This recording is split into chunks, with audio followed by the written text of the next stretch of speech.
Couple of things for optimizing workspace that are grounded in neuroscience and physiology. I've talked before about the fact that when our eyes are directed upward, literally when our eyelids are open, it creates a state of heightened alertness. And this has a relationship to the brainstem neurons that create alertness and their control over the muscles of the eye and, believe it or not, the eyelids. Now, it's not the case that if you are absolutely exhausted and you need to feel more alert, that looking upward is going to make you feel wide awake, although it will help support your levels of alertness. The point here is that you can optimize your workstation that leverages this aspect of the visual system and your level of alertness. Since most of us want to be awake while we're working, try and position your screen or your tablet, whatever device you happen to be working on, at least at eye level and ideally slightly higher. If you think about it, most people are not doing this. Most people are looking down at their computer or tablet or are angling their eyes at their screen at about 30 degrees. That is not going to support heightened states of alertness and optimal attention.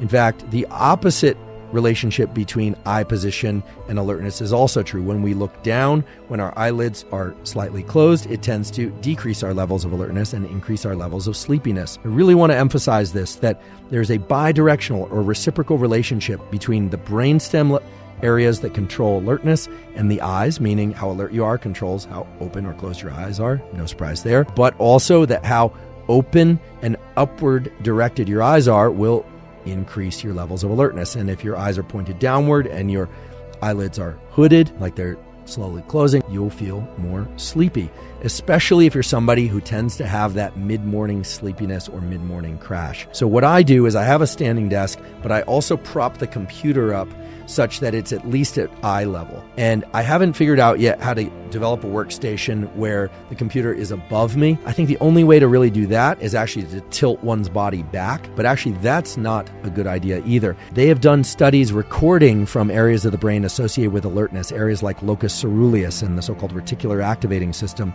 They found is that depending on how reclined you are or upright you are, you will decrease with reclining and increase with sitting forward your levels of alertness. So body posture and whether or not you're upright or reclining will impact your levels of alertness in the predictable ways. And where you position your eyes will dictate whether or not you are feeling more alert or more sleepy. So try and arrange a workstation or a position of your body in your chair or your standing desk, whatever it is, that allows you to work with a heightened state of alertness. This is really, really key for me because I found that when I would sit down, not only would my hip flexors start to get sore, I'd feel tight in the back, etc., but if I was staring down at my screen all day, I would start to feel sleepy and I couldn't figure out what was going on. I also thought maybe I needed glasses. I do wear readers at night, but it was really a problem. And simply by getting the screen directly in front of me at eye level, it's been completely transformative. So we're now at the description of my day and these protocols in which I would do a 90-minute bout of work. Now, why 90 minutes? Well, the brain is going through these 90-minute so-called ultradian cycles throughout the entire day and night. Every 90 minutes, we shift over from being very alert to being less alert and then back to alert again. Here's how it works. At the start of one of these 90-minute ultradian cycles, my brain is not quite engaged in whatever it is I'm trying to do. Now, oftentimes I have things jumping into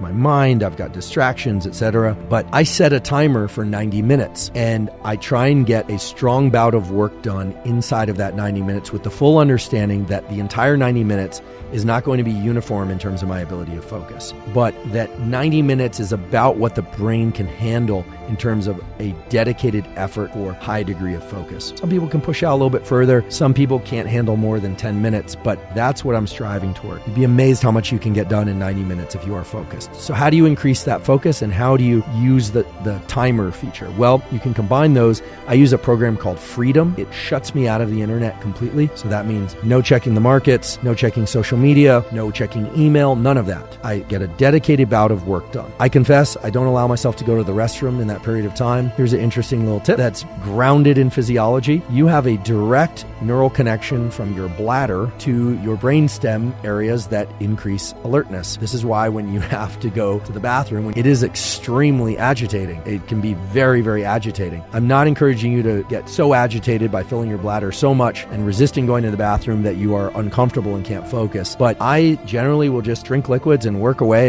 and I won't walk away to go use the bathroom unless I absolutely have to. This is one way in which I've learned to funnel my attention into whatever it is I'm doing. Because as you all know, the moment you sit down to do some serious work and you flip off the internet, all of a sudden it's as if the phone has a voice. It starts calling you. It's almost as if the restroom has a voice. But we all are familiar with the fact that if we are focused on something, that all that just kind of melts away. So the goal is to get into what I call the tunnel, to really get into a tunnel of quality work. The brain loves that state, but it's very hard for many of us to access. My phone is absolutely off. It's not on airplane mode. It's absolutely off during this time. If I've been struggling with that, and I confess, there are times when, for whatever reason, something going on in life, it's been harder to put away the phone. I will sometimes put it in my car. I've done, and I suggest people do whatever they need to in order to self-regulate that activity. And if you're somebody that feels that you absolutely need to be on your phone and on the computer for this work bout or the work that you do, well, that's a different matter altogether. This is just simply how I work. So I will do 90 minutes, and I do set a timer, and I turn on the program Freedom, locks me out of the internet. If someone rings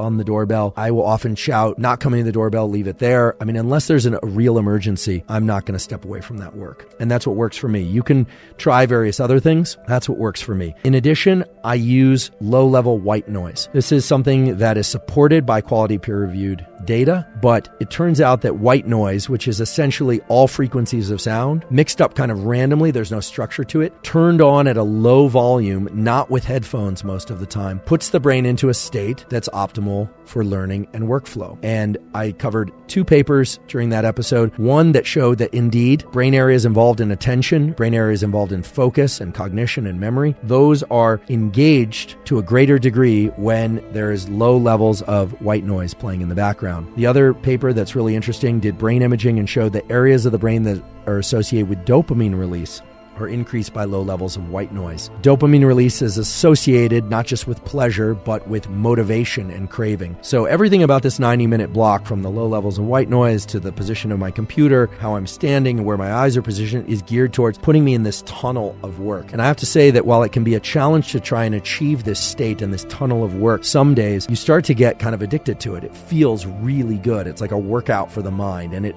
is something that as you exit that 90 minutes, you really feel like you've accomplished a lot, because often you have, and it just feels deeply satisfying. And I'm convinced that that's because of the release of neuromodulators like dopamine and the norepinephrine that's circulating in your system. And I want to be clear that I'm not perfect about this 90 minutes. Occasionally I get drawn away. Occasionally something will happen, or I'll go use the restroom. But I really try and achieve this most, if not every day that I'm alive, because for me, that work session is kind of holy. It's where I set up a relationship, not just between me and the work that I'm doing, but between me and my ability to control my own state of mind using these various supports of the white noise, etc. But really, those supports are peripheral to the fact that I'm creating this space. I'm funneling my brain into a state rather than allowing whatever events and contexts on social media and elsewhere might be occurring in the world that would yank me out of what for me is my purpose and my mission in life, which is to do the sorts of work that I do.